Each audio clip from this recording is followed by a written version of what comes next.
বছর শেষেও ফিফা র্যাঙ্কিংয়ের শীর্ষে স্পেনের অবস্থান অটুট, আর ঠিক তার পেছনেই রয়েছে বর্তমান বিশ্ব চ্যাম্পিয়ন আর্জেন্টিনা।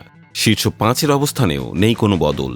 ফ্রান্স, ইংল্যান্ড এবং 5বারের বিশ্ব চ্যাম্পিয়ন ব্রাজিল যথাক্রমে তৃতীয়, চতুর্থ ও পঞ্চম অবস্থান ধরে রেখেছে।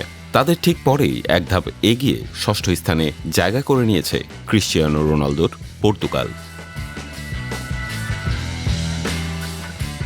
শীর্ষে এই স্থিরতা যেন জানান দিচ্ছে বড় ফুটবল দলগুলোর মধ্যে প্রতিযোগিতা কতটা তীব্র এবং কোনো জায়গা ধরে রাখা কতটা কঠিন।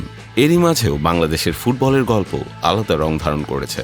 লাল সবুজের দলের অবস্থান অপরিবর্তিত থেকেছে, তবে এই অবস্থানই তাদের জন্য নতুন আত্মবিশ্বাসের বার্তা।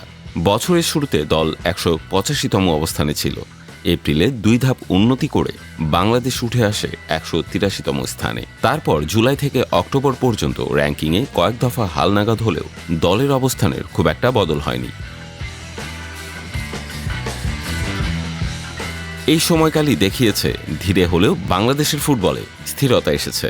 দৃশ্যপট বদলাতে শুরু করে হামজা ও সমিতের আগমনের সঙ্গে সঙ্গে। তাদের খেলা নতুন ছন্দ, নতুন আত্মবিশ্বাসের ছাপ রেখেছে দলে।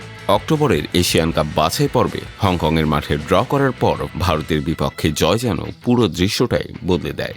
সেই জয়ের প্রভাব স্পষ্ট। বাংলাদেশ এগিয়ে আসে 180তম স্থানে, যা সাম্প্রতিক সময়ে দলের র্যাঙ্কিংয়ে বড় অর্জন হিসেবে ধরা হচ্ছে।